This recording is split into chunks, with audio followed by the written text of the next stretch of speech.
king of Bali, man. It would have been a completely different trip without this guy. So good, yeah.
Big one, set it out, go bang!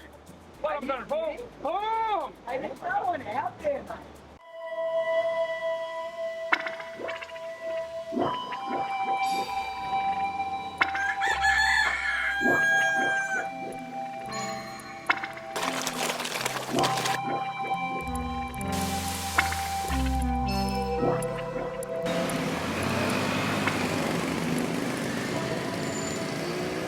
Thank you very much for inviting me to your beautiful home. No problem. Anytime. You're an accomplished businessman, entrepreneur, beyond the world of surfing. And it takes me back to a moment in a film that almost was a metaphor for your future. We're the same age. Yeah. When I remember watching over and over again Loose Change. Yeah. And that scene with you with the big jacket on and the watches. It was amazing. Yeah, that was it's a Taylor Swift movie, you know. Yeah, I was a pimp and I was selling the watches and fake tickets and all of that things. I said, raise the one, make it happen, you know, like selling to everyone, hey, I'm raise the one, make it happen, you know. Yeah. It Do you think that was a bit of a metaphor there for like the fact that the line on that movie. Yeah, you were gonna make it happen. You will make it happen. Exactly. So I think that thing stuck in my mind, and I took it in the positive things and have to make it happen. And you certainly have. You certainly I was blessed, super blessed, and I think it's the right time, right place, and using my opportunity with people I meet and the time and surfing make me who I am, you know, today. Yeah. And blessed with a good people's support me, and yeah. It's been an incredible journey. Really good journey for me. Yeah. No complaint. We looked down upon Jimbaran stretching around the coastline, but it all kind of began just around the corner there in Kuta. Correct. Yeah. The original Kuta boys. That's where it all started. Yeah. Surfing is 1970, early 70s. It's starting with the Bali Surfing Club. And there might be 8 surfers, 10 surfers, with Mike Boyum, with Jerry Lopez. Those guys helping the Bali Surfing Club to start competitions. And look where we are today. We are Rio Waida in the World Tour. Yeah. A lot of upcoming surfers like Bronson Medi, and my son, myself, like Rizal Tandjung. And a lot of kids coming up, like scary, I think Indonesia is in general, is like surfing, we are on the right track. Definitely. I mean, it's been so evident. I've had the privilege of attending 3 of the board riders events that's happened. Yeah. And to see what's being done at grassroots level. Yeah. The platform that guys like Tippy Jabrik and his team have put in place to be able to, from the grommets age, of course, school them. Not even grommet, super grommet. We call it the no face, like pushing with the dad. How we started. That's why I started with my son Harun. Yeah. The dad swimming and pushing the whitewash, and and just introducing the stoke that we have, and just see the smile on the kids, and changed everything. Yeah, And we have that connection. When the kid's smiling after riding, like that wave, the kicked out, and we know that how that stoke feeling, right? definitely. So it's like from just after toddler age, Exactly. that Yeah. the support mechanisms and the platforms are in place to help them along their journey. And if it's a journey that they want to take and pursue, it's there for them. Exactly. And then also as a parent, it's our responsible like to give them, introduce them, things that, everything, surfing, music, anything. And one day they can pick which one they like it, right? Yeah. And yes, I think also they have no choice. We live in the island, and we have beautiful wave, nice beaches all over the islands, and yeah, it's a blast to live here in Bali. Definitely. And I think everybody who comes here, it gets to experience, which is why we've seen such exponential growth in Bali, but everyone who gets to experience the Balinese way of warmth and tolerance and love is just, it's unprecedented, actually. Yeah, that's why Bali is Bali, right? Bali is special. Bali is the only island have only Hindu, like 90% Hindu, Yes. where out of Bali is 90% Muslim. And Bali is a special place, and the people so nice, and they work hard, very hard, and they go to a lot of like ceremony temples, and very busy. Mm-hmm. And yeah, Bali changed a lot since I was a kid. Where like we say, the around the corner where start from Kuta. I remember when I was a kid, it's all sand dunes. I just going to the beach from my mom's house, so yeah, and I just go straight one line, go through these fields, papaya trees, banana trees, coconut trees In Kuta. in Kuta, and sand dune, and no one at the beach, and no one selling drinks, food, nothing. And Wow. I remember like we thirsty, we climb the tree, like get coconut, and every time we walk around, we know our stash. Oh, there's papaya tree in a couple of days be ripe, oh, there's banana tree, and oh, that coconut tree super short, we can climb it up, to get the taste. So different time, But now walk around every 10 meters, surf school, like soft tops, people selling drinks, massages, And lots of red plastic chairs. everything, I think Kuta or Bali, one of the fastest growing island in the world, I think, at one stage, even today still, I think. For sure. It's the next wave. You had the artists that came through, and you had the kind of the people that really just wanted a place next to a rice field, and now you've got this next wave of Yeah, Bali is a melting pot, I think, it's not many place in the world can, like, have this energy, like some places you want to live and but here when you leave you feel so sad, you have that kind of connections, to the place, I mean, like sad we've got a similar saying in Africa, once the sand of Africa gets in your sandals, it kind of never leaves. so, yeah, exactly. It's the same here. I mean, we were here in December and we're back already. Yeah, exactly. Very Bali, the Bali, Has that true? yeah, have that kind of energy, and yeah, It's the people that make it, I think. Like, for sure. there's beauty all over Indonesia, and possibly even more beauty around Indonesia, but the Balinese people are what ultimately make Bali. Yeah, we have 17,000 islands, all over from Yeah. Aceh all the way to Papua to Halmahera area, like 17,000 islands. And I just been to most of the big island and small island to go surfing. I think a lot of time still, to explore and find your own wave. And I think the access also now is finally, better too. A lot of small airlines going to like different regions of the places. Like you can go where before only have to go with boats or road trips. So yeah. You've recently come back from G-Land. Yeah. You've been there a few times recently.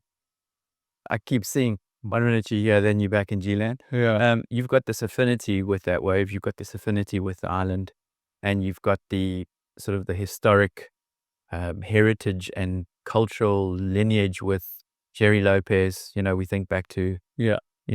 those original days when you took Jerry out there. Tell us more about your connection with that island and that wave. Yeah. Well, first time, when I was a Grom, always watching Jerry Lopez, Peter McCabe's over and over on the video, you know, because Jerry and I think Bali and Indonesia itself, like Jerry's like the guru, you know, like this goofy foot to me. His goofy foot, style masters. I like the way he served. I like the way draw his lines.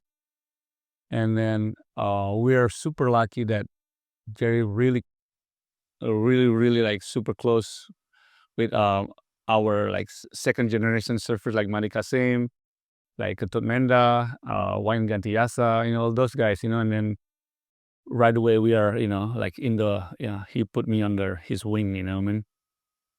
And then, you know, my friend Madi Suitra, back then he's a year older than me. He ride for YU Surfboard from Japan, and then I have no board, and then we get invited with, you know, to go G-Land with Jerry Lopez and Peter McCabe, and I was like 15 years old, 15, 16, yeah, 16, like that. And then, you know, I'm super excited, like going to G-Land with Jerry. It's like, you know, What a privilege. oh my God, you know, now I look back, like, oh, how many people in the world want to have that opportunity, you know, not anyone can have this opportunity. And I was, as a Grom, was to go there, and then when we you know, we get use back then it's still a mission, you know, you have to go from Bali, you drive to Gilimanuk and ferry, and then, you know, drive again, and then boat, you know, this normal slow boat, like to Fisherman Village, and then we get to G-Land in the afternoon, kind of late, and it was like 6 to 8 foot days, you know, low tide. I was like nervous, like, oh my God. And Jerry, let's go, I'll show you around where to pedal out. I was like, you know, Grom, like, just follow whatever he said, you know, follow the guru. Yeah. Just follow us, showing around, and, you know, of course I was like, you know, super frother, Grom, frothing on the A lot of energy. and oh, Jerry got the first one, the second one, like, oh my God, I'm gonna show him, like, I'll get this late drop, you know, making him pull in, and like, yeah, wow. And then he start like kind of like, you know, that time I go with Liam as well. And then he said like, yeah, and then we talk about go Hawaii, thing like that. And I get Jerry wrote a fax to YU, hey, you should sponsor Rizal, you know, like this, you know, Indonesian and Balinese guy, like upcoming kid, and YU already sponsor Madi Sweeter. I said, I don't know, I already have Madi, why you want another one, you know? And then Jerry, no, you know, Liam gonna push it to, you need to sponsor him, you know, as well. So somehow get a sponsor YU, and in 6 months after, I was in Hawaii. Insane. I was like, oh my God, you know, I was, you know, such a bless, you know, like to have the opportunity, such a young age, from Bali, Indonesia, travel to Hawaii. We get red carpet like treatment right away, you know, because, you know, the Balinese, you know, like not many people travel to Hawaii, and then that's, you know, like my dream is so like pipeline, always like, oh my God, yeah, I love pipelines too, you know, all my life watching Pipeline with Jerry's and all these guys. Mecca. It's like the only wave I want to start Pipeline. I think when sunset, one day I just want to get big barrel. So yeah, somehow like we staying at Jerry house during one winter. This is one, you know, year after 17. Was 17? Yeah, I was 17, 16, I forget. Anyway, winter 1995. Yeah, so I get wave was big with that day. It was me and Marisura watching. It was like 15 to 18 foot swell in the morning. Like, oh no, the swell was building, but yeah, but slowly swell dying, and so let's go. We paddle out. I rode my like 8.2, you know, and then just a skinny little Grom, like a big gun, and I was waiting for a couple hours for this wave, you know. Finally, I get that wave that changed my life. Like wave of the winter, you know, like pulling this wave, bottom turn, and pulling this crazy barrel. I don't even know how crazy that was. I just make sure draw my line, pulling tight to make it, and just compress. And everyone, the whole beach freak out, like, oh my God, like, I don't know what's going on. And then, yeah, back then, still all films, right? Sure. So no one see the result. Like nowadays, you can already post on Instagram, boom. Oh yeah, you'd have been all over Insta. So I was like waiting, and people are kind of give me this Polaroid and like, oh my God, you have to see a wave. And like, yeah, from that wave on, like, I was on the map. I was in the spotlight. Like a cover shot. I was gonna ask, yeah, did you get a cover shot? yeah, get cover shot in surfing magazines. Yeah, if you Google, you can see the whole my photo, like Rizal Tandjung Pipeline. You can see the surfing magazine cover, Surfer magazine double page, Surfing Life. all over the media, Brazil magazine, everyone, you know, like just blow up. Like people know that Indonesia have a really perfect wave, but finally now the surfing talk about, you know, like, oh, Indonesia have a really good surfers around, you know, and then from then on, yeah, surfing Indonesia on the map, you know. Wow. So That's yeah, all memory for you that way. yeah, Eh? that's super, yeah. And then yeah, after that, just, you know, the history is, you know, Written down. read it down, travel the world, try to do compete, you know, competitions, all the QAS, you know, back then I was sponsored by Quicksilver, and then travel with Danny Wills and Mick Campbell and Muddy Street Try, and then try to do compete, try to make it to the world tour, and then somehow I become friend with Benji Wedderly and Phil Larson, and meet Taylor Steele and all these other guys, you know, like, and then my focus from 100% like Australian, like that, going compete 100%, and suddenly like I could compete to Australia, but I go photo shooting like with fan lineup, for example, and then we go shoot filming with tailors and things to get video, you know, clips and things like that. That's where I start. Okay. Like I get drift away to the more free surfer, Yes. you know, like Got you. way. Got you. But in a way, I look at now, man, maybe that's the way it is. It thing happened for a reason, you know, like Exactly. if I do compete, maybe my career will done. Yeah. You know, like I've been working somewhere, you know, burned out and working other things, you know, but Yeah. because of that, my career become longer because, you know, I don't get contest result, but I get proof. I get a lot of coverage in the magazines, cover shots, and Yeah. double page, single page, and I get, you know, my own part in the Taylor Steels and things like that, right? And Sure. that become huge like advantage. Yeah. Back then was Taylor Steele was the surf porn, right? Definitely. The kids like watching over and over and over, and Doing that. so I mean That VHS tape was eventually falling apart. exactly. So I was blessed to have that, you know, meaning Taylor Steele, like, you know, Benji, Rob Machado, like The crew. Yeah. the crew, the San Diego crew. And then I was like spending summertime in Huntington Beach the whole summer, hanging out in San Diego a lot because all the industry there. Yes. Yeah. I just hang out in America. It was like Transfer World magazines, like offices and Surfer magazine, just say hi everybody to everybody, you know, like, you know, that's like thing like that. And then because of that, and then I met Bob Hurley, you know, when Bob Hurley, back then still running Billabong, and Paul Gomez, and then when they think collapsed, transited from Billabong to Hurley, and then they asked me, hey, you want to write for Hurley, one of our international writer, and then I was so lucky, again, you know, right time, right place, and say, yeah, for sure.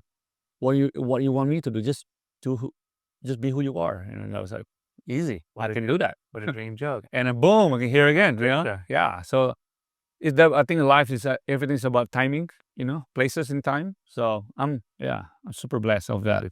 And inadvertently, what you were doing at the time, without even probably knowing it, when you were that young, is that you were representing your country. You were representing Indonesia, and you were putting Indonesia on the map in terms of like, you know, we surf, and we've got really good surfing. No, exactly. So back then, after that, I met Taylor Steele, and Taylor Steele started moving to Bali. I'm based in Bali. Yes, I know. And all this, everybody, Kelly Slater, Shane Dorian, Ross William, everybody, Taylor Knox, Kalani Rock, they all come to Bali, hang out in the summertime, surfing Canggu. Taylor lived in Canggu before Canggu blew up, you know what I mean? And then because I traveled the world, so Taylor still moved to Bali, living in Canggu, and then he started like, you know, producing all these, you know, movies and based from Bali. Yeah. And then I was like, my brother Ivan was, you know, nothing. He just hanging around, nothing to do. He liked to hang out with us, and I bought him a camera. Why not you? I bought him Canon, the big white Canon. Yes, yeah, I remember that. Why not you start filming us? And when he started filming, he worked for Taylor, and we were lucky, like, because we traveled the world to find like wave and clips for our movie parts. Like when I go to Bali, you're laughing all day. We can shoot from 6 in the morning, 6 in the afternoon, offshore all day, or onshore here we go, offshore there, you know, like. And then he make the decision, Taylor, like, yeah, him and his wife, and move to Bali and start that, you know, Bali home base, because Bali easy to fly to Australia or go anything, you know, anywhere. So Location-wise, it's awesome for Southeast Asia. yeah, so like that's on, and it's a blessing. It's everything again, timing, you know. Life is about timing. Yeah. So let's fast forward to now. I mean, this is not just a manifestation, but it's well, we're sitting looking down on the valley and into Jimbaran, and you got a beautiful home. It hasn't just happened by chance. You've put in a lot of hard work, and that that big jacket hustler spirit in you is evident in what you're doing for Indonesian surfing. But let's talk about some of the initiatives that you've got going at the moment to help sort of the youth of Indonesia. Yeah, I mean, like, for example, like, at the moment I'm working on this project in West Sumbawa, helping as a consultant and for ecotourism and sports to develop West Sumbawa. Learning from Bali why Bali is successful and why it's a failure at the same time. Copy it, but not copy. You cannot build Bali, another Bali. You know what I mean? Yes. We have to build somewhere like new and make something, make a new art piece. Art piece, it's empty canvas there. Yeah. This is the art almost finished. Got you. Soon we need to do my signature. Anyway, with the artist, they do sign when the whole art finished, right? But for me, I think in West Sumbawa is empty canvas. New chapter. It's a lot of things we can do and create. So at the moment, I'm helping bring surfing to school, helping like the boat riders there, working together with the boat riders and the local people there. I think at the moment only 60 surfers all over West Sumbawa. Got it. And they're divided by like different region, different area, like Kertasari area, Scarif area, Yoyos, the area, and then So we work with the one in by Scarif, and one of the teachers is a surfer. His name is Pak Yadi. So Yadi surf, and we are doing like at the moment have like 15, 20 kids there in the like from junior high school to high school. So and a couple of girls too. So we are trying to do like put surfing in their extra curriculum. So yesterday I just fly back from West Sumbawa meeting with the mayor and also the what do you call it, the Department of Educations to how to put this in line in the part of the school system, and then they want to move fast. They want to open and blow it out in the next month on the 20th. Oh wow! Cutting the rope, and blow out in the media. So incredible. We have a lot of homework to do, but we are in the right track. And for me, what I do, I think is very, very simple. I want to give back what I learned through my life from surfing, and I want to give back, and because surfing changed my life, and I know that surfing give freedom, can give also a lot of things you learn from surfing about life. Like braveness, social impact, languages. You become surfer, become entrepreneur, open-minded, and I think it's also surfing or wave. It's create a economy.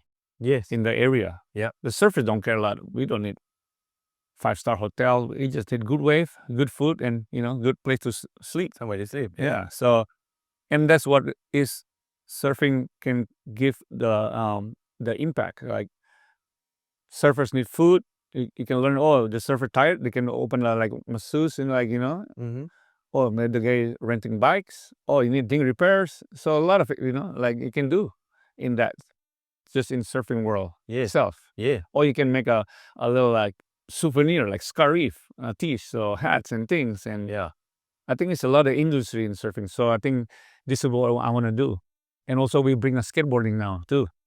In that part of the program, because in and out of the water and learning, the balance, and also just keep kids active and get out of the gadgets, and enjoy the moment, Yeah. Unfortunately, the gadgets aren't going to disappear in a hurry, but what we can do is counterbalance. Correct. And also use the gadget for the opportunity for like learn how to skate, and you can see on YouTube and how to this and that. You can learn about that, right? You can learn a lot. So, the education is different when I was a kid, and now is the school come to you, not you go to the school. Yeah. If you want to learn something, if you're very interested on something, you just search. And you can YouTube or shorts how to cook this thing, quick, chop, and things change. So for me, I try to develop West Sumbawa in the right tracks, and with the support with my friend who do the mining, who own the mining company, and we're gonna do a big thing there. Fantastic. And then maybe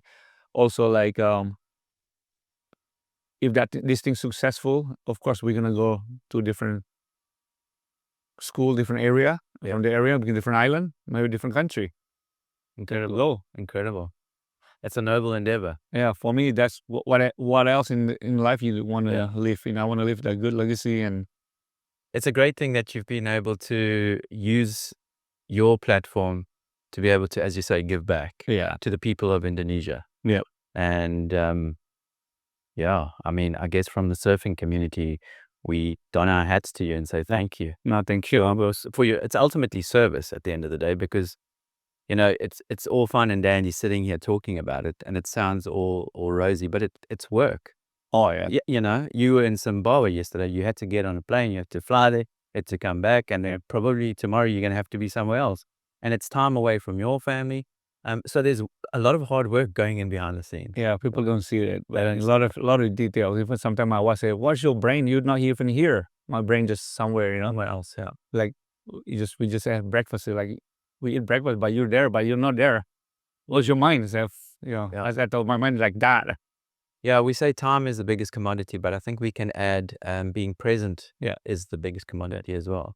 So it's tough when you're an entrepreneur and a businessman to be spinning those plates and ultimately keeping family life intact. Exactly. A lot of things like juggling with, yesterday morning before I catch a plane, I get text to, because my brother taking my younger son, Sinar, is 14 to Philippines, and his brother and Bronson, and they get stopped in immigration. You need a parent letter. Oh my goodness. And so, oh my God. And I was like ready to go to the airport. My plane in 1 hour. I have to make this letter. Oh my God. Like just stressing, like, oh my God, I almost missed my flight. I'm like, oh my God, my kid was waiting, and my son like, can't wait to do this. I don't want to take him anymore surfing, dude, just stop whining. Chill. Yeah. That's your brother. How I know, need a letter, because of course, you go Philippine, underage kid. Yeah. Or it's human smuggling. Makes sense. I understand, like, okay, got it. Boom, boom, boom. Done. So, and then, just another wave that you need to push under. And then you're there. And then you get there, our board and close not even arrive. They wait another way. It's like, oh my God. It's like, why don't you just borrow clothes or anything? Just, like a lot of things. But that's what surfing teaches you. Yeah. The waves aren't going to stop coming. No. You just keep duck dive. Keep pushing. Kick duck dive. Kick duck dive. Under. And then you get out to backline, and you got a little bit of a lull, and you got a bit of respite and laugh. And then you decide, because you got that hunger and spirit in you, you're going to turn around and put your gun into like a pit. I get the biggest wave of the day, a wave of the day spit out. When I surf like that too, I don't get a lot of wave. I just cherry picking. Just I know where the right time, right place, the tides. Because at now this stage, I have to very very smart with my time. Just cannot just hang around and say, okay, this is best tide. I would want to go there, just catch those waves and go, just like playing chess. Got you. Yeah, you got to time it. Go get your stoke. Yeah, and go home and what next? Yeah, what next? Yeah, but I understand the challenges, but yours are probably. And then you got some random dude from South Africa texting you, going, "When can I come and chat to you?"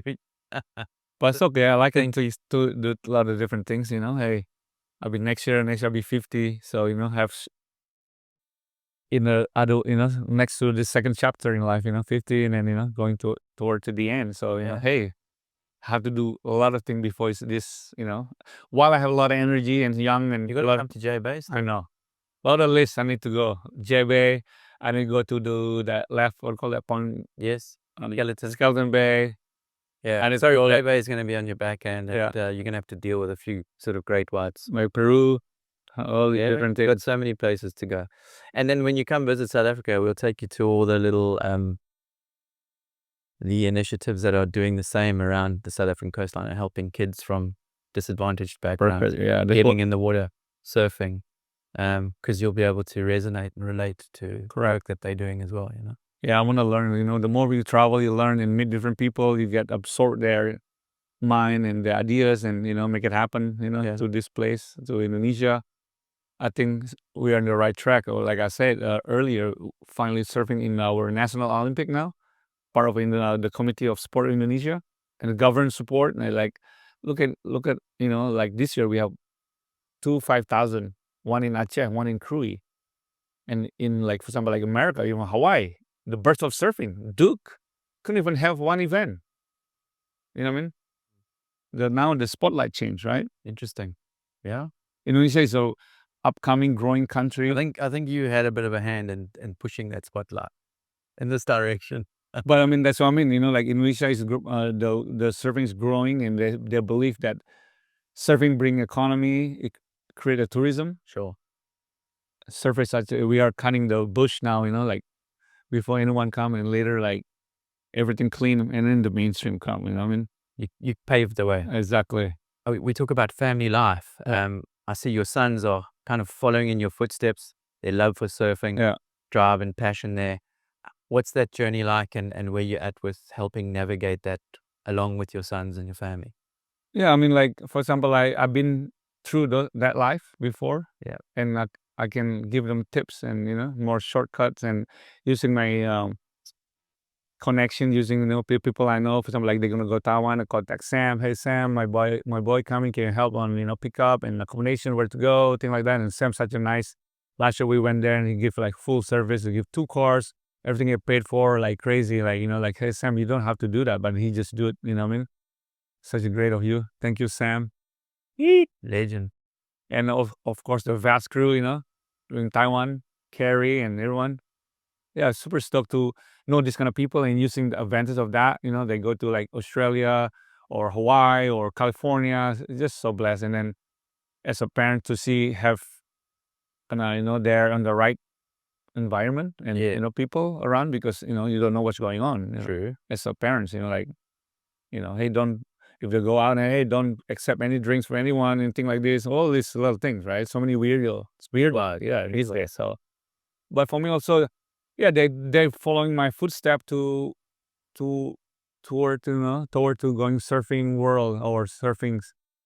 Would have been on a tour, like of course I push them, they try hard and they get the talent somehow. Of course, growing up here in Indonesia or Bali, a lot of good wave, and also now the industry here. Like when I was younger, the surfboards, everything, even Quicksilver clothes, everything have to coming from overseas. But now, all surf brand, they're based in headquarters here in Bali, and also surfboard making like Channel Islands, JS and Sharp Eye, all you name it, they have all made in Bali. Incredible. You know what I mean? The industry here. So I think that's why I say again, Bali or Indonesia in the right track. If I don't like board, if I broke his board in 2 days, he get 3 days, he get his new board. Back in the day, I have to wait for a month, waiting from someone from Japan bring me a board. Yeah. If I don't like it, now everything's work. I have to make it work. Yeah. No, I don't like it. Boom, order, change it. This, make it thing more fine, more different rails. Like, you know what I mean? Like quick. And but again, they were lucky timing. But I'm happy with my timing, but their timing is different, right? Well, the timing is different, but I think also again we go back to the reason why a lot of that is happening so quickly. Yeah, you've been a big cog in making it happen. Yeah. So Farun and Bronson, I have Bronson living with us, and he was super young age, like 10, 11, and then he's now 20. And he's one of the best upcoming surfer in the world. He's a freak, and to have Bronson living with him and surf buddy since a kid is so blessed, right? Yeah, for sure. Good sparring partner. Learning even Bronson is an alien. He's a freak, but Farron's drive him to be good. Of course, hard to be in Bronson's shadow. They push each other exactly in different ways. Exactly, hard to be in the Bronson shadow, but Bronson was in the Farron shadow when he's younger age. When he grew up from Lake, he come back here. He tried to build his confidence and meet people. He have kind of not really have such social kind of skills. Okay. And where Varun have that social skill, learn from me and meet different people every day, different hours. Where Bronson was kind of walking around with Varun. But now Bronson will be like this. Now they work together. That's for me that's very, very good to see him. Like coming from Lake, he move here, sacrifice, live with me. Not with his mom. That's it's a big guts commitment for 10 years old, 11 years old. Away from the mom, and he know that better for him surfing as a surfer moved here too, because learned the beach break to the beach. Yeah. But he already have such a great talent, crazy talent since a young age. And with Varun combined, and it's really good. They're really good brother. Yeah. And then now they travel the world together.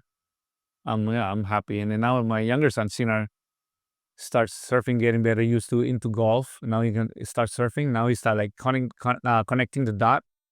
Start doing bigger line, big turns, and yeah, just now they travel to to get together to Philippines to Siargao without me. I went go with Uncle Ivan, and yeah, it's like I'm happy. I'm as a parent, Feeling proud.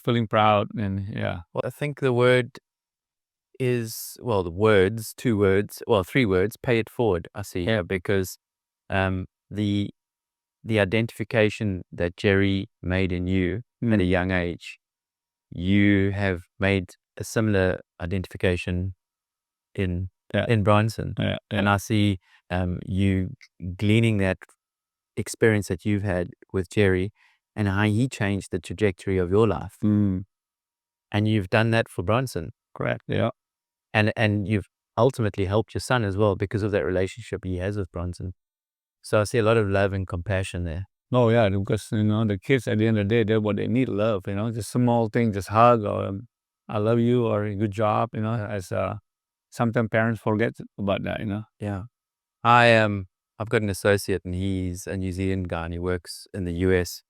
He turns schools that fall below the grade line in tough areas, turns them around, and he goes in there and he's like, you can skateboard wherever you want around the school. He puts graffiti on the warriors. He changes the mindset.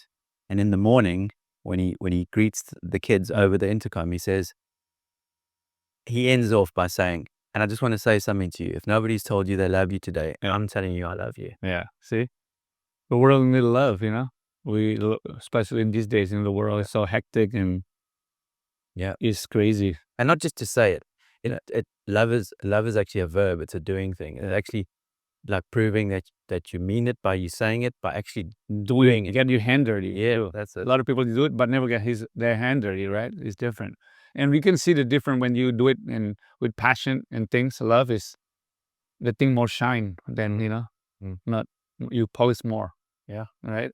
Yeah, the more effort you put in. More polish, more bright, more shiny. Well, you poured a lot of love into this country. You poured a lot of love into this island, and it's shining brightly.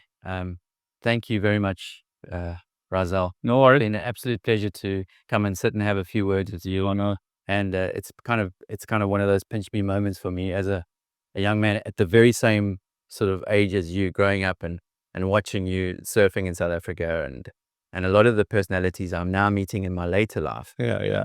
Is almost like a bit of a manifestation of me, like wanting to eventually, in some way, be a part of this world. And I really appreciate this moment. So thank you very much. No, anytime, brother. Thank you. Yeah. That's it. That's it. Good.